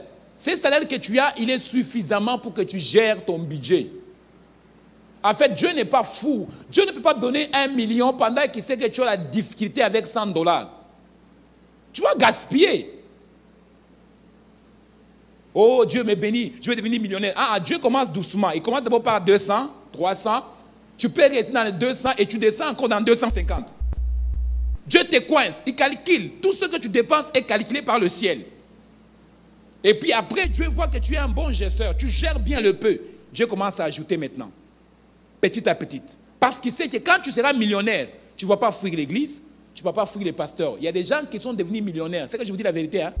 Avant, il m'appelait tous les jours. Homme de Dieu, prie pour moi. Homme de Dieu, impose-nous la main. Homme de Dieu, envoie-nous l'huile d'onction. Homme de Dieu, la montagne, on va aller avec toi. Mais quand Dieu les a bénis, ils ont disparu. On ne les a jamais vus, jamais, jusqu'à aujourd'hui. Ils ont disparu, juste disparu. J'ai pris que ce ne soit pas ton cas. Mais si tu persévères dans la foi, même quand Dieu va te bénir, ton attitude ne doit pas changer vis-à-vis à la bénédiction. Tu vas rester intact. C'est pourquoi Job a persévéré et son attitude n'a pas changé. Si avant tu souriais avec les gens, même quand tu es béni, ton sourire reste intact. Les gens qui sont pauvres sont toujours fâchés. Vous avez remarqué, les gens qui sont pauvres, ils se fâchent même pour rien. Même sur leur visage, tu as même peur de les saluer. Les gens qui sont riches, bonjour, bonjour, bonjour, bonjour. Ils disent toujours bonjour, même qu'il ne faut pas dire bonjour. Parce qu'ils sont bénis. Toi, tu ne dis pas bonjour à tout le temps parce que tu es fâché, tu réfléchis aux factures, dettes à payer, tu as beaucoup de choses dans ta tête. Celui qui est riche, il dit toujours bonjour parce qu'il en a déjà beaucoup en arrière. J'ai pris que ce soit ton cas aussi dans le nom de Jésus. Que Dieu fait en sorte que tu puisses persévérer dans ta foi. Et je termine en disant ceci. Tu dois comprendre aussi que Job n'a pas réussi sa vie simplement parce qu'il a persévéré. Mais Job a réussi sa vie parce qu'il a gardé sa foi. Il a gardé quoi? Sa foi. Maintenant, la question est ceci et je clôture avec ça. Est-ce que ta foi reste le même quand tu es béni et quand tu es broke, ou ta foi change? Ta foi reste le même quand tout le monde te tourne le dos ou quand tu es dans la gloire. ou bien ta foi reste intacte. La foi d'un enfant de Dieu ne doit pas changer, peu importe les tempêtes par lesquelles tu es exposé. Ta foi doit rester stable. Job a toujours béni Dieu, Job a toujours adoré Dieu, Job a continué à faire la même chose qu'il faisait même quand il était dans les problèmes. Il a gardé la même attitude jusqu'à la fin de ce jour. La Bible dit ce qui suit. La gloire de la deuxième maison sera plus grande que la gloire de la première maison. La différence entre la deuxième maison et la première maison, c'est que n'oublie jamais que Dieu ne fait pas les choses pareilles. Quand Dieu l'a fait en première, ça veut dire que dans le deuxième, il va ajouter les choses qu'il n'a pas ajoutées dans la première. Est-ce que je parle à quelqu'un? Alors, si Dieu te bénit, il ne va pas te bénir de la même façon que tu étais béni en premier lieu. Même ton travail ne sera pas pareil. Dieu ne donne pas les gens le même poste qu'ils occupaient avant. Dieu ne donne pas les mêmes positions qu'ils occupaient avant. C'est la bénédiction de l'Éternel qui enrichit, qui ne se suit pas avec aucun chagrin. Si tu persévères, si tu mets une vie de la sanctification, si tu craignes Dieu, je te le promets, la Bible dit que les justes vivront par la foi. Tu ne vas pas vivre par l'attitude des gens, tu ne vas pas vivre par l'attitude de l'économie de ce pays, mais tu vas vivre par ta foi. C'est pourquoi je t'ai posé la question avant de terminer. Ta foi ne doit pas changer. Dans l'hiver, dans l'été, dans l'automne, dans le printemps, ta foi doit rester stable. Je crois en Dieu, il va le faire. Peut-être qu'il ne l'a pas fait aujourd'hui, je ne sais pas, mais une chose est sûre. Demain, Dieu va le faire. S'il a fermé la porte aujourd'hui, je le rends de gloire parce que celui qui est le maître de temps et des circonstances. Dieu ferme les portes et le même Dieu aussi ouvre les portes. Il dit à l'Apocalypse, s'il ouvre une porte, personne ne peut pas le fermer. Donc, comme il a ouvert les portes pour toi, gloire soit rendue à lui. Il sait pourquoi il a ouvert les portes. S'il les ferme, gloire soit rendue à lui. Il sait pourquoi il a fermé. S'il enlève quelqu'un dans ta vie, gloire à Dieu. Il sait pourquoi il a enlevé. Il a le meilleur qui va replacer dans ma vie. Tout ce que Dieu fait, la Bible dit que toute chose concourt au bien de ceux qui aiment Dieu et de ceux qui ont été appelé. Est-ce que tu peux dire après moi, je suis appelé de Dieu? Ah, tu dis avec conviction, je suis appelé de Dieu. Si tu es appelé de Dieu, ça veut dire que toute chose va concourir au bien parce que tu aimes Dieu. Les malheurs attendent souvent les justes, mais Dieu te délivrera toujours. Si tu restes dans ta foi, je prophétise sur ta vie que Dieu va te délivrer. Peu importe le problème auquel tu es en train de faire face aujourd'hui, ne sera pas comparable à la gloire à venir. Quand tu es béni, tu ne te rappelles plus de la souffrance. Quand tu es béni, tu ne te rappelles pas de par où tu as passé. La bénédiction de Dieu nous fait oublier nos plaies, nous fait oublier les soucis, même les insultes. Aujourd'hui, je suis béni, je ne me rappelle pas quand j'ai manqué les chaussures. Je ne me souviens plus quand j'ai porté une seule pantalon. Parce que c'est la bénédiction de l'Éternel qui enrichit. Je parle à quelqu'un aujourd'hui. Parce que tu pries aujourd'hui, ne néglige pas la prière que tu fais. Ne relâche pas la prière que tu fais. Cette prière va te payer demain. Va te payer demain, ça c'est sûr. Job a persévéré même quand sa femme qui avait dit, moi jusqu'à la mort, je ne te laisserai pas. Touche deux personnes et dis-lui simplement, je vais persévérer aussi dans ma foi. Je vais persévérer dans ma foi. La Bible dit que Dieu, par sa foi, il nous a sanctifiés, il nous a lavés par son sang. Et quand nous marchons, nous ne marchons pas dans l'autre monde, mais nous marchons dans un monde nouveau. Toute chose est restaurée, toute chose est rétablie. Et je parle à quelqu'un. La manière que tu as commencé ta vie, ce n'est pas la même façon que tu vas terminer ta vie. Il n'y a personne qui est né dans la ventre de sa mère millionnaire, mais il finit par devenir millionnaire. Alors s'ils sont nés comme toi, ils finiront aussi la vie comme toi. Je prophétise sur quelqu'un que d'ici la fin de cette année, tu ne vas pas finir ton année comme tu l'as commencé. Quelque chose doit gifler ta vie. Quelque chose doit secouer ta destinée. Parce que tu es resté intègre, tu as pratiqué l'amour et tu as persévéré jour et nuit. Quand les gens dormaient, toi tu sortais. Quand les gens ronflaient, toi tu travaillais. Parce que tu le savais de tout ton cœur que quelque chose est au point d'arriver. Je travaille fort. La Bible dit que le paresseux, il regarde, il dit, il y a un lion dans les chemins, je ne sors pas, je ne vais pas sortir, on va me manger. Il y a un lion dans les chemins, je ne sors pas. Mais la Bible dit que ceux qui travaillent travaillent, ils travaillent fort, ils vont manger sous le souhait de leur front. Je prophétise sur quelqu'un que Dieu commence déjà à multiplier l'effort que tu es en train de donner à ton projet. Même si on ne le voit pas, mais une chose est sûre, qu'il y a quelque chose qui s'est fait en secret. Ça va s'exploser, ça va s'exploser. Je vais continuer par deux personnes. Il y avait une personne qui s'appelait Simon-Pierre. Simon-Pierre, Jésus lui a dit que toi, sur toi, je bâtirai mon église. Mais quand Dieu a dit ça, Pierre n'a pas compris ça. C'était compliqué, c'était flou. Les années qui ont suivi, Pierre était au table avec Jésus. Jésus a dit, parmi vous ici, il y a une qui va me vendre. C'était Judas. Judas a vendu Jésus. Mais il ne se préparait pas pour ça. Mais il était enligné pour vendre Jésus. Lève certaines personnes dans ta vie pour placer des bonnes personnes. Est-ce que tu peux toucher ton voisin et dire qu'il y a des choses bien qui vont arriver dans ma vie? Il y a des bonnes choses qui vont arriver dans ma vie. Et la Bible dit que quand Pierre est venu voir Jésus, il dit que moi, je vais être avec toi. Jésus a dit, toi, tu vas me nier. Tu vas me nier 3 fois. Pas une fois, 3 fois. Et la 3e fois, le coq va sonner. Pierre dit, moi, never. Never, never. Et la Bible dit que quand la nuit est arrivée, Pierre a montré à Jésus que je vais te défendre. Il a pris l'épée.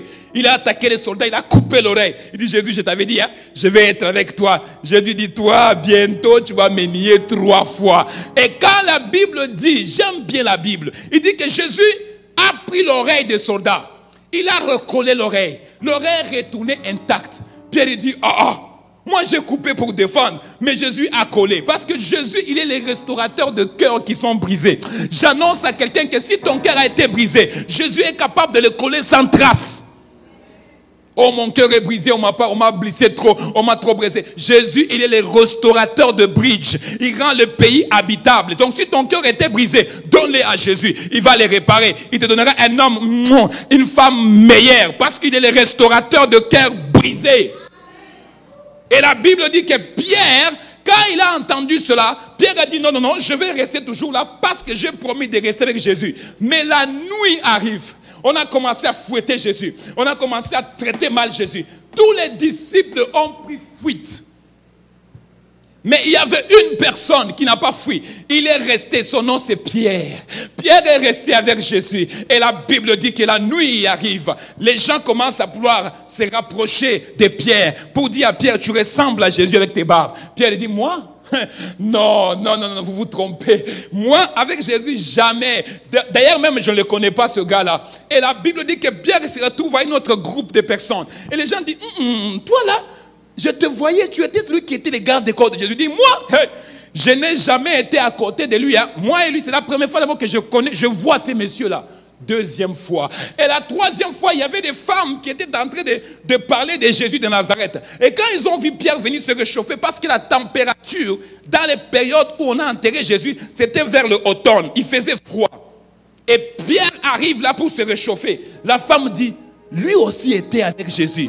Pierre dit, moi, jamais je vis cet homme-là. Et la Bible dit que le coq a sonné. J'aimerais prophétiser à quelqu'un. Tu as déjà échoué, oui, on le sait. Les gens ont déjà sali ton nom, oui, on le sait. Mais une chose est sûre, Dieu va transformer tes échecs à la gloire. Dieu aime toujours les gens que les gens jettent aux poubelles. Parce que Dieu ne se promène pas au magasin, Dieu se promène aux poubelles. Il va chercher tout ce que les autres ont jeté pour les nettoyer afin de l'exposer en public. Tu dois juste persévérer. Quelque chose de bien va se produire dans ta vie. Job a persévéré, malgré il savait que le mal est venu de Dieu et le bien aussi viendra de Dieu. Dieu a tout pris, Dieu va encore donner. Je prophétise à quelqu'un, le diable a tout déclenché dans ta vie, mais mon Dieu va intervenir dans ta vie d'ici la fin de cette année. Maintenant, écoutez l'histoire de la fin.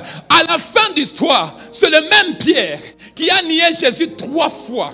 Et le coq a sonné. Jésus n'a pas lâché sur Pierre. J'annonce à quelqu'un que Jésus n'a pas abandonné sous ton cas. Il est encore sous ton cas. Malgré les erreurs. Oh non, j'ai enfanté avant mon mariage. Ça ne va pas changer. Même si tu as accouché des enfants avant le mariage, Dieu est capable de te donner encore une meilleure mariage. Parce que c'est le lui qui donne à tous ceux qui le demandent. Je Jésus n'a pas abandonné Pierre. Le bref est que il a dit sur toi, je bâtirai mon église. Parce que Jésus avait confiance à Pierre. Est-ce que quelqu'un peut m'aider à toucher 2 personnes pour lui dire Dieu a confiance en toi? Dieu a confiance en toi. Dieu a confiance en toi. Je vais terminer. Mon cœur va arrêter de prêcher.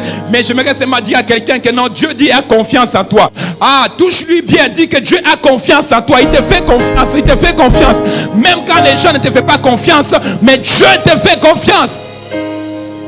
Oui, il te fait confiance parce que Dieu a gardé la confiance de Pierre. Il a dit à Pierre, Pierre, toi je bâtirai mon église. Touche ton voisin, dis que je te vois millionnaire déjà. Je te vois, je ne sais pas pourquoi, mais je te vois aller loin. Je te vois. Ah, est-ce que quelqu'un peut parler à son voisin? Non. Parle à ton voisin, dis je te vois aller loin. Je te vois. J'ai les yeux de l'esprit, je commence à te voir. Je ne sais pas qu'est-ce que tu fais, mais je sais que tu vas aller loin. Tu vas aller très loin. La foi doit être dite par la bouche. Tu dois toucher ton voisin et dire que tu es malade, mais moi je déclare que tu vas être guéri d'ici la fin de cette année. S'il y a quelqu'un dans ta famille, il doit être guéri au nom de Jésus. Ah, il doit être restauré au nom de Jésus. Jésus ne l'a pas abandonné. Jésus n'a pas laissé sa confiance. As long as que la confiance de Jésus est là, ça veut dire qu'il est capable de faire encore de grandes choses avec toi. Est-ce que tu peux toucher ton voisin que Jésus ne t'abandonne pas? Il est avec toi, il est avec toi, il est avec toi, il est avec toi. Oui, on a pensé que tu vas mourir en 2019. Ils ont mis les pièges à gauche, à droite. Ils ont mis des blocages. On dit que non, leur couple va se briser. Il ne va pas s'en sortir. Mais je parle à quelqu'un qu'ils vont voir que tu vas finir 2019 avec gloire et puissance.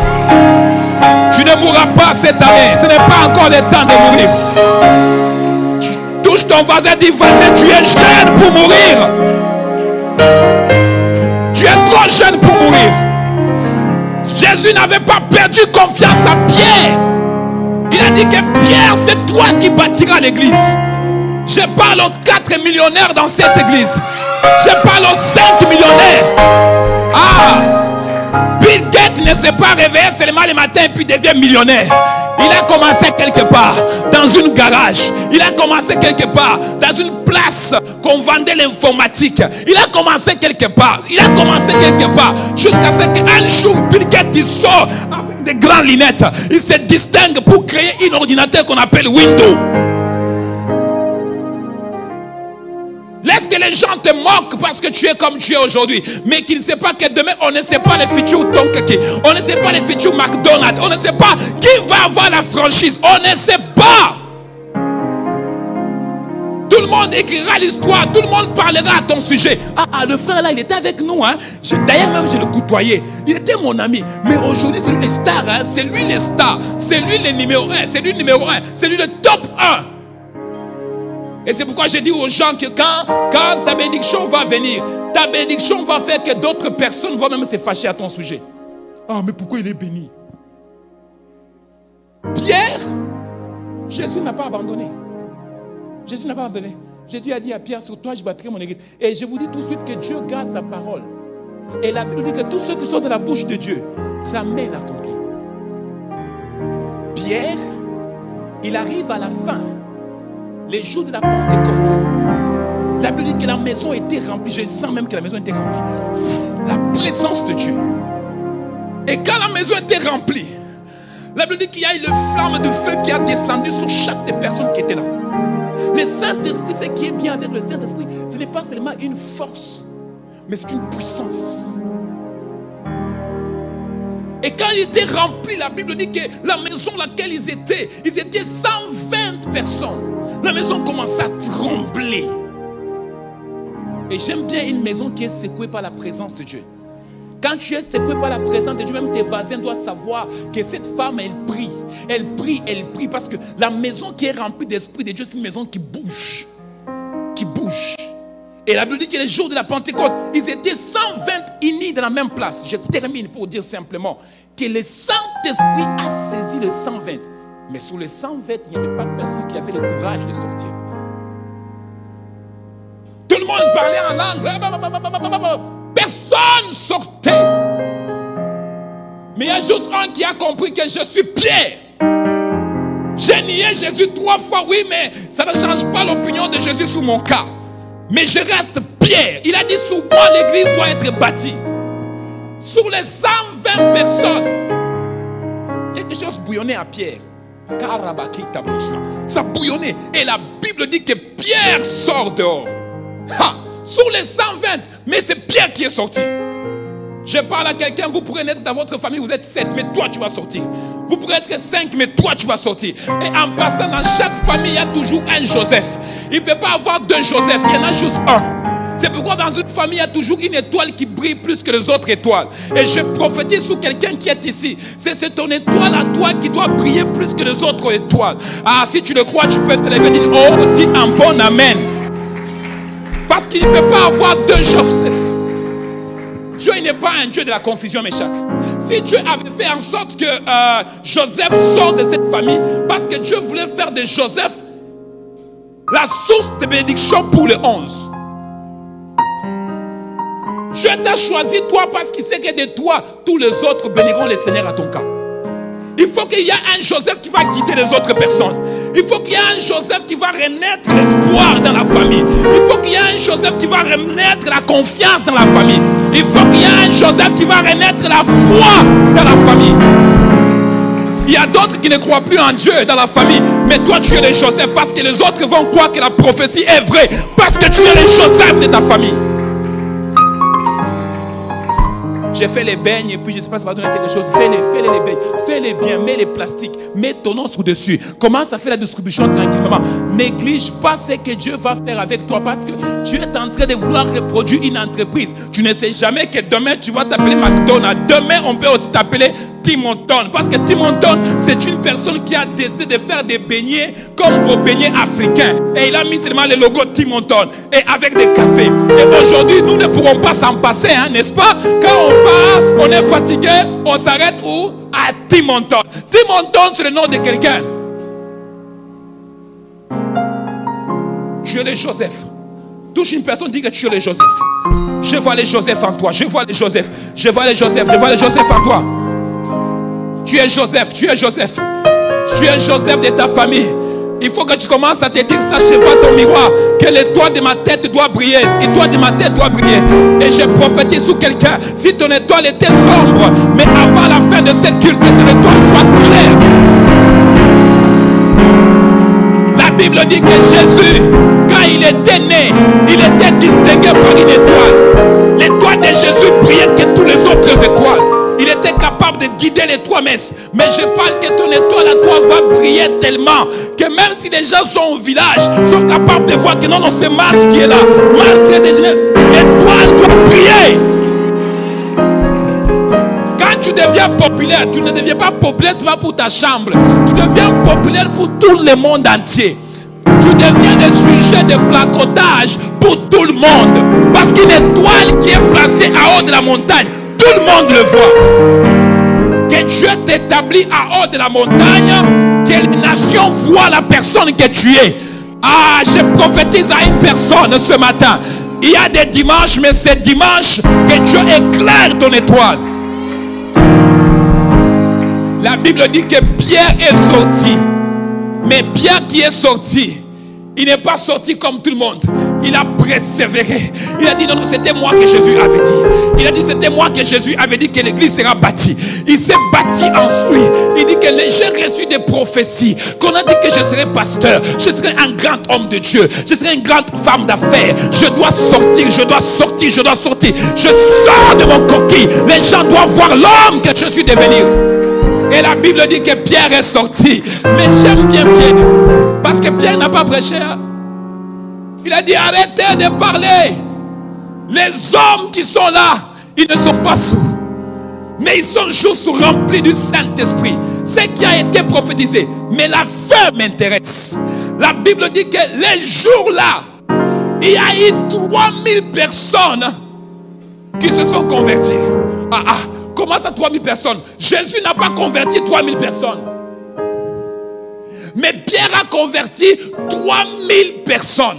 Mais l'histoire n'a pas commencé là. L'histoire a commencé dans l'Ancien Testament. Quand les peuples d'Israël ont péché, la Bible dit que Dieu a séparé les peuples d'Israël. Il a ouvert la terre. Il y a eu 3000 personnes qui étaient mortes cette journée-là. Et après avoir tué, il a fermé la terre. 3000 personnes étaient enterrées. Mais le jour de la Pentecôte, il a fallu que Pierre se mette à la position de 3000 personnes qui étaient mortes. Pour dire que maintenant c'est le temps que les 3000 qui étaient perdus doivent revenir au Seigneur. Je viens annoncer à quelqu'un, si ton grand-père avait échoué, si ton arrière-arrière-grand-père avait échoué, mais toi, tu vas te mettre sur la lignée et dire maintenant, j'appelle ceux qui étaient morts, je vais accomplir leur destinée. Oh, Pierre n'a pas eu peur. Pierre, il savait qu'il y avait le sang de Lévi qui était mort. Il y avait le sang des enfants d'Israël qui ont été enterrés. Mais Pierre a dit, les 3000 qui sont morts sans convertir, mais ils vont être convertis aujourd'hui. On a dit que ton grand-père n'avait rien réussi. Il avait une rêve de devenir grand. Je prophétise que tu deviendras le premier ministre de ta famille aussi. Un jour, je serai un maître d'un homme. Il est à Montréal aujourd'hui, un jeune homme. Je lui ai serré les mains et puis je lui ai dit, tu seras le ministre. Et le frère m'a regardé, il m'a dit, moi, il était encore au cégep. Je lui ai serré les mains, j'ai dit que tu seras ministre. Et Dieu m'avait montré qu'il était ministre. Je lui ai serré la main, j'ai dit, tu seras ministre. Et les mois qui ont passé, l'année ont passé, 2 ans ont passé, 3 ans ont passé. Je l'ai perdu de vue. Et un jour, j'étais à Montréal. On m'a demandé d'aller prier pour le bureau du ministre qui a été relu. Quand je rentrais dans le bureau comme ça, le jeune homme qui était devant moi, c'était le ministre. Je retourne un peu. Je dis, est-ce que je rêve ou pas? Je rentre encore. Et ma fille commence à rire. Il dit, qu'est-ce que tu passes? Je dis que ce jeune homme, je l'avais prophétisé dans une église. Je dis que tu seras ministre. Il m'a dit, oui, je me rappelle de toi. J'ai toujours cherché ton contact. On me disait que tu habitais à Trois-Rivières. Mais j'ai perdu ton... J'ai dit, oui, je suis là. Quand même, mon chèque, quand même, tu peux je prophétise que dans les années qui viennent, tu vas être aussi placé sur une place élevée. Oui. Le but de Dieu, ce n'est pas seulement que tu deviens millionnaire, mais le but de Dieu, c'est que tu sois capable de vivre correctement avec ce que tu as. Et quand tu marches avec ce qu'on appelle le shalom. La paix de Dieu te poursuit partout que tu as. Est-ce qu'on peut se mettre debout? Je me touche 3 personnes que je suis béni ce matin. Je ne sais pas pourquoi, mais je suis béni. Non, ton salutation n'est pas une salutation convaincante. Quelqu'un qui est béni salue son voisin avec joie. Je suis béni. Et la Bible dit que Pierre a échoué. Pierre a échoué, mais j'espère que tu vas échouer aussi. J'espère que tu vas échouer, mais ne pleure pas parce que tu vas échouer. Dieu va transformer ton échec en une gloire. Ne pleure pas parce que l'échec est arrivé. Ne pleure pas parce que tu as échoué un examen. Sache que les prochains examens, tu vas les réussir. Ne pleure pas si tu as fait une fausse route. Reprends ta route et reprends la bonne route, tu vas réussir. Dieu a permis l'échec de Pierre afin que 3000 âmes soient venues au Seigneur. Mais il y a aussi les hommes et des femmes qui vont connaître Dieu. Pas seulement par ta réussite, mais ils vont connaître Dieu pour tes échecs que tu as connus. Est-ce qu'on peut prier maintenant? Commence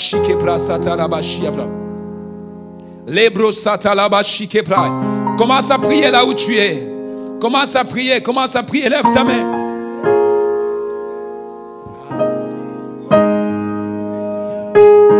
Lève ta main et prie. Commence à prier.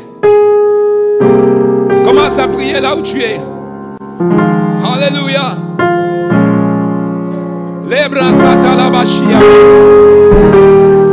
Commence à bénir Dieu pour ta vie. Bénis Dieu pour ta vie. Bénis Dieu pour ta vie. Oh, Rabaché les bassins.